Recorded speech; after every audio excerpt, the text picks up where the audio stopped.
आज की इस भीड़ भाड़ भरी ज़िंदगी से हम जो तंग हो जाते हैं, निराश हो जाते हैं, तो इन निराशा और चिंता को भगाने के लिए, थोड़ी देर के लिए ही सही, दूर करने के लिए आज हम कुछ कहानियों और कविताओं को पढ़ते हैं, जिसमें से पहली कविता है शेर।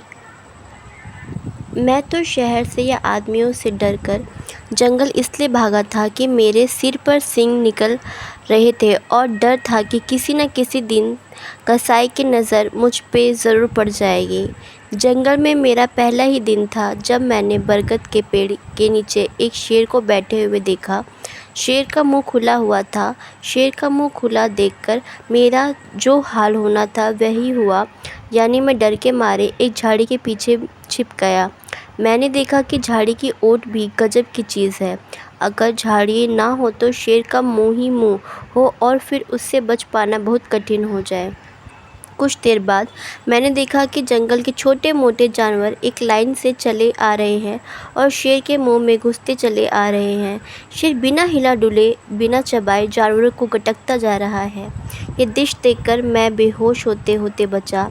अगले दिन मैंने एक गधे को, जो लड़खड़ाता हुआ शेर के मुंह की तरफ चला जा रहा था, मुझे उसकी बेवकूफ़ी पर सख्त गुस्सा आया और मैं उसे समझाने के लिए झाड़ी में से निकलकर उसके सामने आया। मैंने उससे पूछा, तुम शेर के मुंह में अपनी इच्छा से क्यों जा रहे हो? उसने कहा, वहाँ हरी घास का एक बहुत बड़ा मैदान है, मैं वहाँ बहुत आराम से रहूँगा और खाने के लिए खूब घास मिलेगी। मैंने कहा, वह शेर का मुंह है। उसने कहा, गधे, वे शेर का मुंह ज़रूर है, वह वहाँ है हरी घास का मैदान। इतना कहकर वह शेर के मुंह के अंदर चला गया। फिर मुझे एक लोमड़ी मिली। मैंने उससे पूछा, तुम शेर के मुंह में क्यों जा रही हो? उसने कहा, शेर के मुंह के अंदर रोज़गार का दफ्तर है, मैं वहाँ दरख्वास्त करूँगी, फिर मुझे नौकरी मिल जाएगी। मैंने पूछा, तुम्हें किसने बताया? उसने कहा, शेर ने, और वह शेर के मुंह के अंदर चली गई। फिर एक उल्लू आता हुआ दिखाई दिया। मैंने उल्लू से वही सवाल किया। उल्लू ने कहा, शेर के मुंह के अंदर स्वर्ग है। आपको क्या लगता है? कमेंट ज़रूर कीजिएगा। मैंने कहा, नहीं, ये कैसे हो सकता है? उल्लू बोला, नहीं, यह सच है और यही निवारण का एकमात्र रास्ता है। और उल्लू भी शेर के मुंह में चल गया। अगले दिन मैंने कुत्तों के एक बड़े जुलूस को देखा, जो कभी हंसते गाते थे और कभी विरोध में चीखते चिल्लाते थे। उनकी बड़ी बड़ी लाल जीभें निकली हुई थी, पर सब दुबदमाए थे। कुत्तों का यह जुलूस शेर के मुंह की तरफ बढ़ रहा था। मैंने चीखकर कुत्ते को रोकने को चाहा, पर वे नहीं रुके और उन्होंने मेरी बात अनसुनी कर दी। वे सीधे शेर के मुंह में चले गए। कुछ दिनों के बाद मैंने सुना कि शेर अहिंसा और सह अस्तित्ववाद का बड़ा ज़बरदस्त समर्थक है, इसलिए जंगली जानवरों का शिकार नहीं करता। मैं सोचने लगा, शायद शेर के पेट में वे सारी चीज़ें हैं जिनके लिए लोग वहाँ जाने चाहते हैं। और मैं भी एक दिन शेर के पास गया। शेर आंखें बंद किए पड़ा था और उसका स्टाफ ऑफिस का काम निपटा रहा था। मैंने वहाँ पूछा, क्या यह सच है कि शेर साहब के पेट के अंदर रोज़गार का दफ्तर है? बताया गया कि यह सच है। मैंने पूछा, कैसे? बताया गया, सब ऐसा ही मानते हैं। मैंने पूछा, क्यों? क्या प्रमाण है? बताया गया, प्रमाण से अधिक महत्वपूर्ण है विश्वास। मैंने कहा, और यह बाहर जो रोज़गार का दफ्तर है? बताया गया, मिथ्या है। मैंने कहा, तुम लोग मुझे उल्लू नहीं बना सकते, वह शेर का मुंह है। शेर के मुंह और रोज़गार के दफ्तर का अंतर मालूम है मुझे, मैं इसमें नहीं आऊँगा। अगला है पहचान। ये एक छोटी सी कहानी है, पहचान। राजा के हुक्म पर उसके राजा में सब लोग अपनी आंखें बंद रखेंगे, उन्हें शांति मिलती रहे। राजा ने हुक्म दिया कि उसके राज में सब लोग अपनी आंखें बंद रखेंगे ताकि उन्हें शांति मिलती रहे। लोगों ने ऐसा ही किया क्योंकि राजा की आज्ञा मानना जनता के लिए अनिवार्य है। जनता आंखें बंद किए किए सारा काम करती थी और आश्चर्य की बात यह है कि काम पहले की तुलना में बहुत अधिक और अच्छा हो रहा था। फिर हुक्म निकालकर लोग अपने अपने कानों में पिघला हुआ शीशा डलवा लें। ऐसा हुक्म क्यों? सुनना क्योंकि सुनना जीवित रहने के लिए बिल्कुल ज़रूरी नहीं है। लोगों ने ऐसा ही किया और उत्पादन आश्चर्यजनक तरीके से बढ़ गया। फिर हुक्म ये निकला कि लोग अपने अपने होठ सिलवा लें क्योंकि बोलना उत्पादन में सदा से बाधक रहा है। लोगों ने काफ़ी सस्ती दरों पर होठों को सिलवा लिया। फिर उन्हें पता लगा कि अब वे खा भी नहीं सकते, लेकिन खाना भी काम करने के लिए बहुत आवश्यक नहीं माना गया। फिर उन्हें कई तरीके की चीज़ें कटवाने और जुड़वाने के हुक्म मिले और वे वैसा ही करवाते रहे। रात दिन प्रगति कर रहा राजा। फिर एक दिन खैराती रामू और छिंदू ने सोचा कि लाखों आंखें खोलकर देखें, अब तक अपना राज्य स्वर्ग हो गया होगा। उन तीनों ने आंखें खोली तो उन सबको अपने सामने राजा दिखाई दिया। वे एक दूसरे को ना देख सके। आपने इस छोटी सी कहानी से क्या समझा, मुझे कमेंट ज़रूर कीजिएगा। 4 हाथ। एक माली के दिमाग में अजीब अजीब ख्याल आया करते थे, जैसे सारा संसार मिल हो जाएगा, यानी फैक्ट्रियाँ बन जाए, सारे लोग मज़दूर और वह उनका मालिक, या मिल में और चीज़ों की तरह आदमी भी बनने लगेंगे, तब मजदूरी भी नहीं देनी पड़ेगी, वगैरह वगैरह। एक दिन उसके दिमाग में ख्याल आया कि अगर मज़दूरों के 4 हाथ हो तो कितनी तेज़ी से और मुनाफा कितना ज़्यादा होगा, लेकिन यह काम कौन करेगा? उसने सोचा वैज्ञानिक करेंगे, ये है किस्मत की दवा। उसने ये काम करने के लिए बड़े वैज्ञानिक को मोटी तनख्वाह पर नौकर रखा। वे नौकर हो गए। कई साल तक शोध और प्रयोग करने के बाद वैज्ञानिकों ने कहा कि ऐसा संभव नहीं है कि आदमी के 4 हाथ हो जाए। मिल मालिक वैज्ञानिकों से नाराज़ हो गया। उसने उन्हें नौकरी से निकाल दिया और अपने आप इस काम को पूरा करने के लिए जुट गया। देखते हैं आगे उसने क्या किया। उसने कटे हुए हाथ मंगवाए और अपने मज़दूरों के फिट करवाने चाहे, पर ऐसा नहीं हो सका। फिर उसने मज़दूरों के लकड़ी के हाथ लगवाने चाहे, पर उनसे काम नहीं हो सका। फिर उसने लोहे के हाथ फिट करवा दिए, पर मज़दूर मर गए। आखिर एक दिन उसकी समझ में आ गई। उसने मज़दूरी आधी कर दी और दुगने मज़दूर रख लिए। आपको ये कैसा लगा ज़रूर कमेंट कीजिएगा।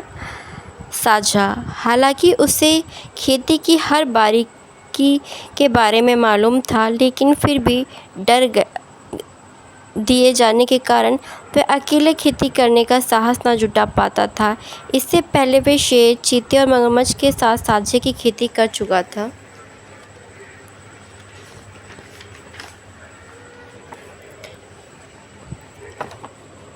अब उसके हाथी ने कहा कि अब वह उसके साथ साझे की खेती करे। किसान ने उसको बताया कि साझी में उसका कभी गुजारा नहीं होता और अकेले वह खेती कर नहीं सकता, इसलिए वह खेती करेगा ही नहीं। हाथी ने उसे बहुत देर तक पट्टी पढ़ाई और यह भी कहा कि उसके साथ साझे की खेती करने से ये लाभ होगा कि जंगल के छोटे मोटे जानवर खेतों को नुकसान नहीं पहुंचा सकेंगे और खेती की अच्छी रखवाली हो जाएगी। किसान किसी न किसी तरह तैयार हो गया और उसने हाथी से मिलकर गन्ना बोया। पूरी जंगल में घूमकर डुग्गी पीट आया कि गन्ने में उसका साझा है, इसलिए कोई जानवर खेत को नुकसान ना पहुंचे और नहीं तो अच्छा नहीं होगा। किसान फसल की सेवा करता रहा और समय पर जब गन्ने तैयार हो गए तो वह हाथी को खेत पर बुला लाया। किसान चाहता था कि फसल आधी आधी बांट ली जाए, जब उसने हाथी से यह बात कही तो हाथी काफ़ी बिगड़ा। हाथी ने कहा, अपने और पराये की बात मत करो, ये छोटी बात है। हम दोनों ने मिलकर मेहनत की थी, हम दोनों उसके स्वामी हैं, आओ हम मिलकर गन्ना खाएं। किसान ने कुछ कहने से पहले ही हाथी ने बढ़कर अपनी सूंड से गन्ना तोड़ लिया और आदमी से कहा, आओ खाएं। गन्ने का एक छोर हाथी के सूंड में था और दूसरा आदमी के मुंह में। गन्ने के साथ साथ आदमी हाथी के मुंह की तरफ खींचने लगा तो उसने गन्ना छोड़ दिया। हाथी ने कहा, देखो हमने एक गन्ना खा लिया। इसी तरह हाथी और आदमी के बीच साझे की खेती बट गई। आपको ये साझे की खेती में जो साझा खेती की फसल को करने का तरीका है कैसा लगा, मुझे कमेंट ज़रूर कीजिएगा। अब हम पढ़ते हैं एक अलग कहानी, जहाँ कोई वापसी नहीं। सिंगरौली 1983। ये कहानी निर्मल वर्मा द्वारा लिखी गई है और ये कक्षा 12वीं की हिंदी अंतरा 2 ऐच्छिक से ली गई है। वह धान रोपाई का महीना था, जुलाई का अंत, जब बारिश के बाद खेतों में पानी जमा हो जाता है। हम उस दोपहर सिंगरौली के एक क्षेत्र नवगांव गए थे। इस क्षेत्र की आबादी 50,000 से ऊपर है, जहां लगभग 18 छोटे छोटे गांव बसे हैं। इन्हीं गांव में एक का नाम है अमझर, यानी आमों के पेड़ों से घिरा गांव, जहां आम झरते हों, गिरते हों, किंतु पिछले 2-3 वर्षों से पेड़ों पर सूनापन है, ना कोई फल पकता है और ना कुछ नीचे झरता है। कारण पूछने पर पता चलता है कि जब से सरकारी घोषणा हुई है कि अमरौली प्रोजेक्ट के अंतर्गत नवा गांव के अनेक गांव उजाड़ दिए जाएंगे, तब से ना जाने कैसे आम के पेड़ सूखने लगे। आदमी उजड़ेगा तो पेड़ जीवित रहकर क्या करेंगे? आप इस बात से सहमत हैं? कमेंट करना। टिहरी गढ़वाल में पेड़ों को बचाने के लिए आदमी के संघर्ष की कहानी सुननी थी, किंतु मनुष्य के विस्थापन के विरोध में पेड़ भी एक साथ मिलकर मूक सत्याग्रह कर सकते हैं। अब मुझे ये ज़रूर बताइएगा कि आपको पेड़ लगाना अच्छा लगता है या नहीं। इसका विचित्र अनुभव सिर्फ सिंगरौली में हुआ। मेरे लिए एक दूसरी दृष्टि से भी यह अनूठा अनुभव था। लोग अपने गांव से विस्थापित होकर कैसी अनाथ अनमोल ज़िंदगी बताते हैं, ये मैंने हिंदुस्तानी शहरों के बीच बसी मज़दूरों की गंदी, दम घुटती भयावह बस्तियों और स्लम में कई बार देखा था। किंतु विस्थापन से पूर्व वे कैसे परिवेश में रहते होंगे, किस तरह की ज़िंदगी बिताते होंगे, इसका दृश्य अपने स्वच्छ पवित्र खुलेपन में पहली बार अमझर गांव में देखने को मिला। पेड़ों के घने झुरमुट, साफ सुथरे खप्पर लगे मिट्टी के झोपड़े और पानी, चारों तरफ पानी। अगर मोटर रोड की भागती बस की खिड़की से देखो तो लगेगा जैसे समूची ज़मीन एक झील है, एक अंतरहीन सरोवर जिसमें पेड़, झोपड़े, आदमी, डोर डागर अपने पानी में आधे ऊपर तैरते दिखाई देते हैं, मानो किसी बाढ़ में सब कुछ डूब गया हो, पानी में धंस गया हो। किंतु यह भ्रम है, यह बाढ़ नहीं, पानी में डूबे धान के खेत हैं। अगर हम थोड़ी सी हिम्मत बटोर कर गाँव के भीतर चले तब वे औरतें दिखाई देंगी जो एक पात में झुकी हुई धान के पौधे छप छप पानी में रोप रही हैं। सुंदर सुडौल धूप में चमचमाती काली टांगें और सिरों पर चटाई की किश्तीनुमा हैट, जो फ़ोटो या फिल्मों में देखते हुए वियतनामी या चीनी औरतों की याद दिलाती हैं।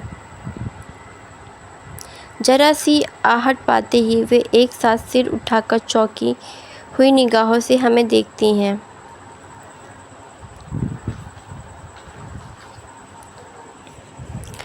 बिल्कुल उन युवा हिरणियों की तरह जिन्हें मैंने एक बार कान्हा के वन स्थल में देखा था, किंतु वे डरती नहीं, भागती नहीं, सिर्फ विस्मय से मुस्कुराती हैं और फिर सिर झुकाकर अपने काम में जुट जाती हैं।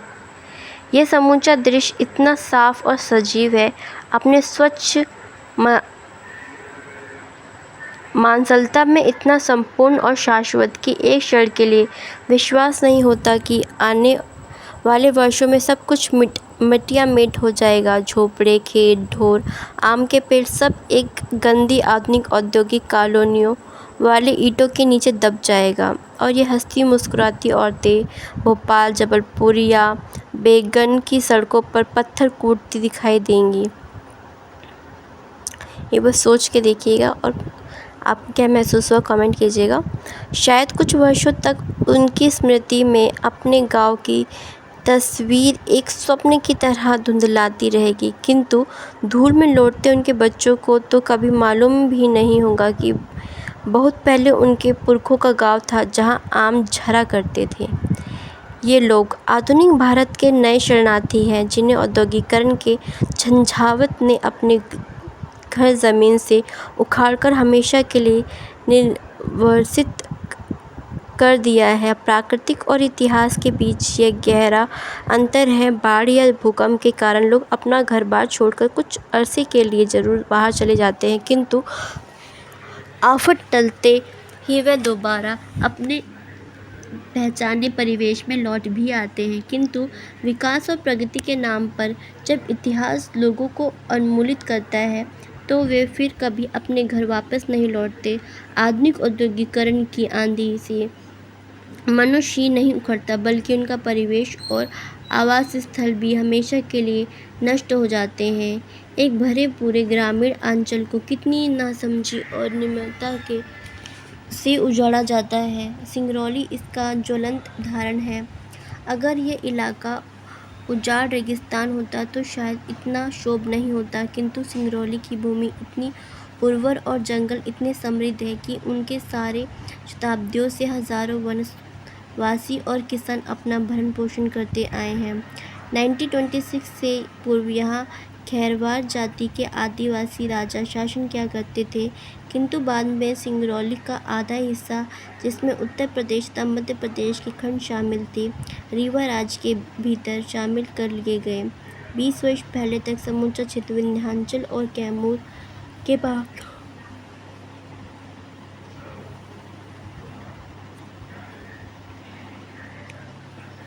और जंगलों से घिरा हुआ था, जहाँ अधिकांश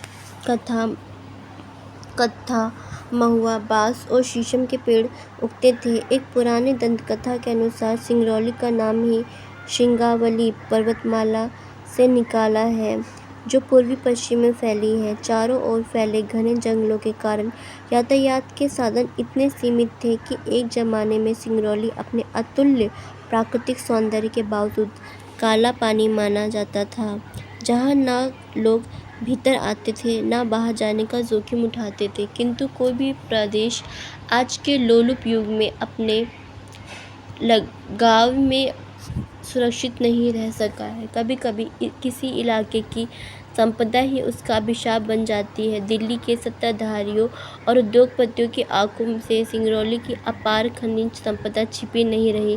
विस्थापन की एक लहर रिहद बांध बनाने से आई थी। विस्थापन की एक लहर रिहद बांध बनाने से आई थी, जिसके कारण हजारों गांव उजाड़ दिए गए। इन्हीं नई योजनाओं के अंतर्गत सेंट्रल कोल फील्ड और national super thermal power corporation का निर्माण हुआ।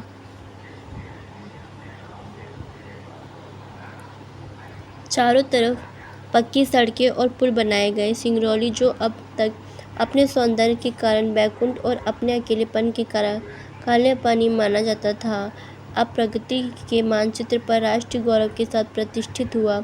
कोयले की खदानों और उन पर आधारित ताप विद्युत ग्रहों की एक पूरी श्रृंखला ने पूरे प्रदेश को अपने में घेर लिया।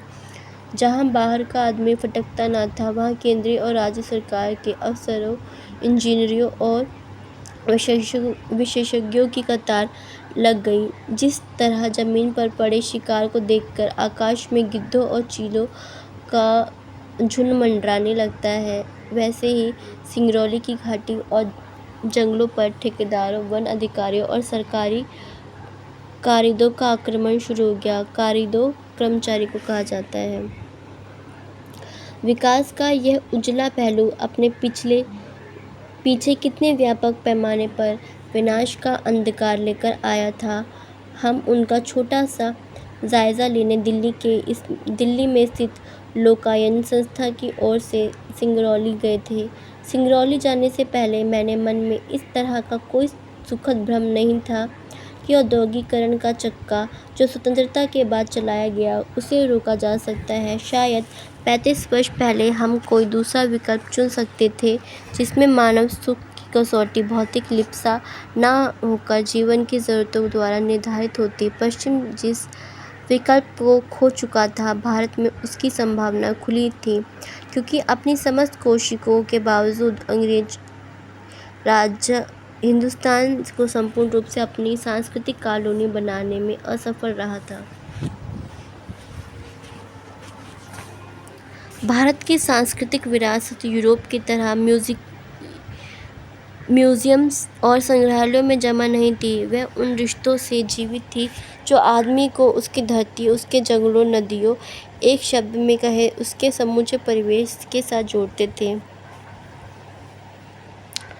अतीत का समूचा मिथक संसार पोथियों में नहीं, इन रिश्तों की अदृश्य लिपि में मौजूद रहा था। यूरोप में पर्यावरण का प्रश्न मनुष्य और भूगोल के बीच संतुलन बनाए रखने का था। भारत में यही प्रश्न मनुष्य और उसकी संस्कृति के बीच पारंपरिक संबंध बनाए रखने का हो जाता था।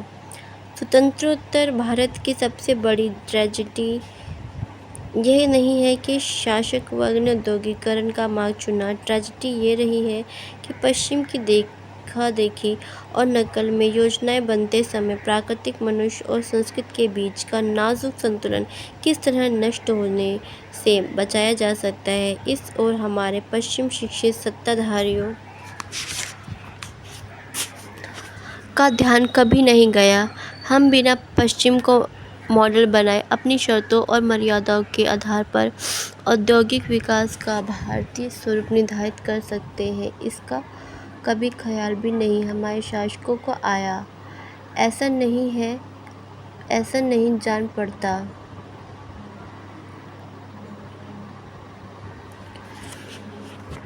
ट्रेजेडी शब्द का अर्थ होता है दुखांत।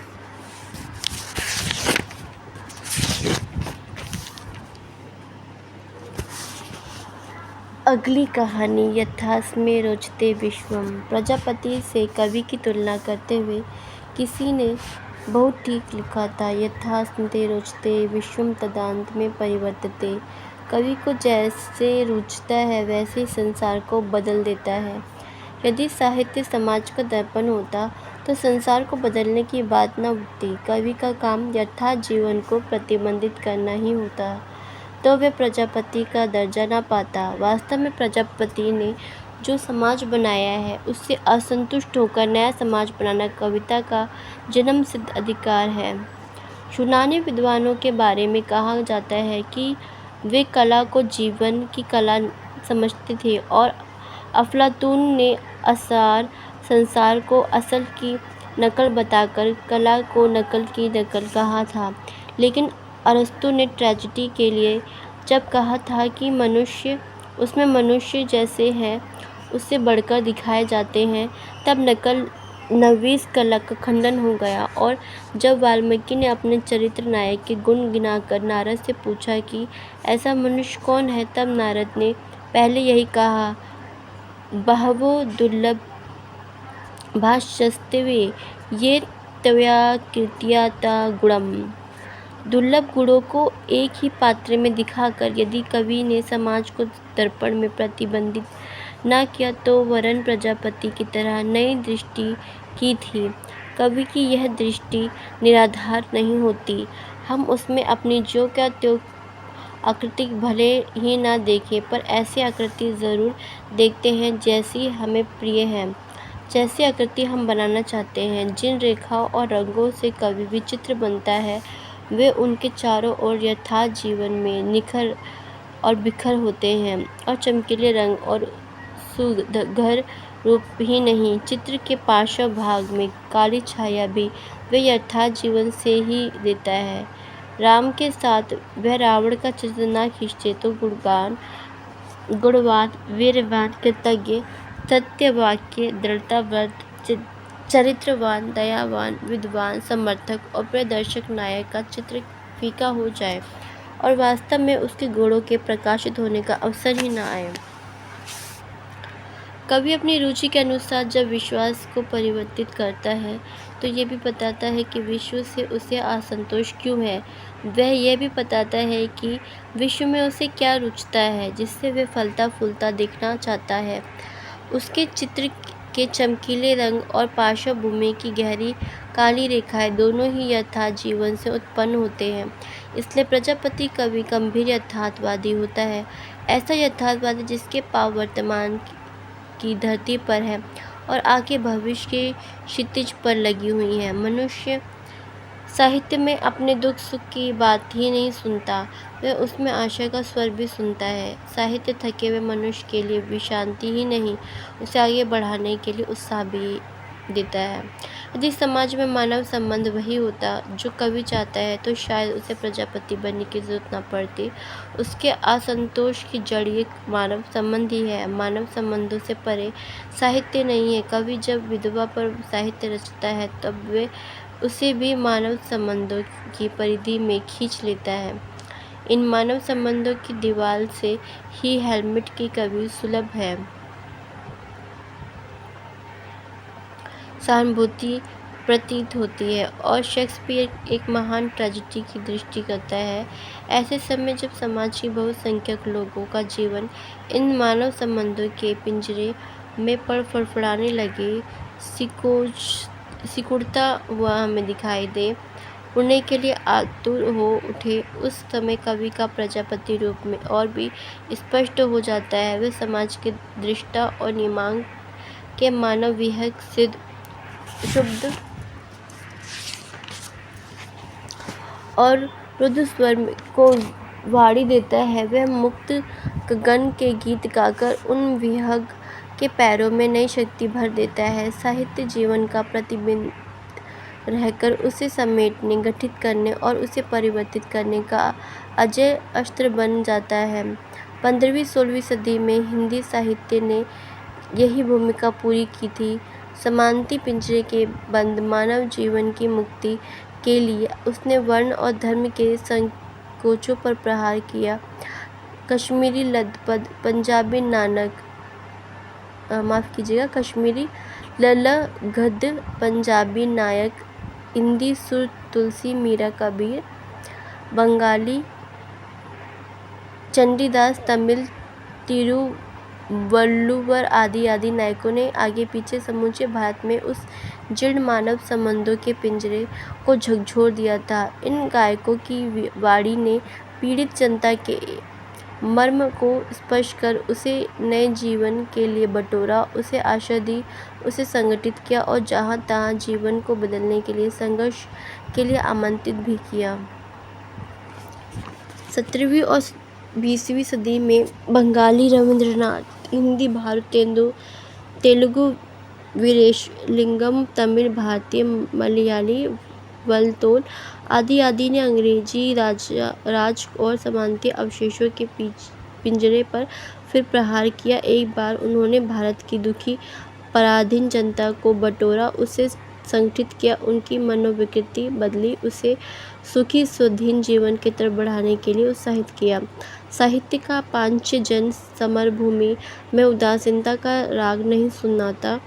वह मनुष्य को भाग्य के सहारे बैठने और पिंजरे में पड़ फड़फड़ाने की प्रेरणा नहीं देता। इस तरह की प्रेरणा देने वालों के वह पंख कतर देता है। वह कायरों और पराभव प्रेमियों को ललकारता हुआ एक बार उन्हें भी समरभूमि में उतरने के लिए बुलावा देता है।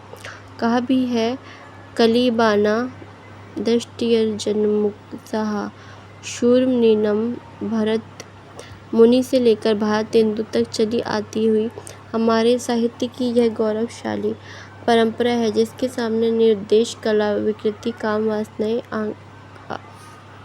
अहंकार और व्यक्तिवाद, निराश और पराजय के सिद्धांत जैसे तैसे नहीं ठहरते, जैसे सूर्य के सामने अंधकार। कभी भी मानव संबंधों के पिंजरों में भारतीय जीवन विहग बंदी है। मुक्त गगन में उड़ान भरने के लिए वह आकुल है। लेकिन आज भारतीय जनजाति संगठित प्रहार करके एक के बाद एक पिंजरे की तीलियां तोड़ रहा है। धिक्कार है उन्होंने जो तीलियां तोड़ने के बदले उन्हें मजबूत कर रहे हैं, जो भारत भूमि में जन्म लेकर और साहित्यकार होने का दंभ करके मानव मुक्ति के गीत गाकर भारतीय जन को पराधीनता और पराभव का पाठ पढ़ाते हैं। ये दृष्टा नहीं है, उनकी आंखें अतीत की ओर है। यह दृष्टा नहीं है, इनके दर्पण में इनकी अहंवादी विकृतियाँ दिखाई देती हैं। लेकिन जिन्हें इस देश की धरती से प्यार है, वह धरती पर बसने वालों से स्नेह है। जो साहित्य की युगांतरिक भूमि समझते हैं, वे आगे बढ़ रहे हैं। उनका साहित्य जनता का रोष और असंतोष प्रकट करता है, उसे आत्मविश्वास और देता है। उनकी रुचि जनता की रुचि से मेल खाती है और कवि उसे बताता है कि इस विषय को किसी दिशा में परिवर्तन करना है। प्रजापति की उनकी भूमि भूलकर कवि दर्पण दिखाने वाला ही रह जाता है। वह ऐसी नकलची बन जाता है जिसकी अपनी कोई असलियत नहीं हो। कवि का व्यक्तित्व पूरे वेग से तभी निखरता है जब वह समर्थ रूप से परिवर्तित चाहने वाले जनता के आगे कवि पुरोहित की तरह बढ़ता है। इस परंपरा को अपनाने से हिंदी साहित्य उन्नत और समृद्ध होकर हमारे जातीय समानता की रक्षा कर सकेगा। आपको क्या लगता है, क्या ये सही है? मुझे कमेंट करना।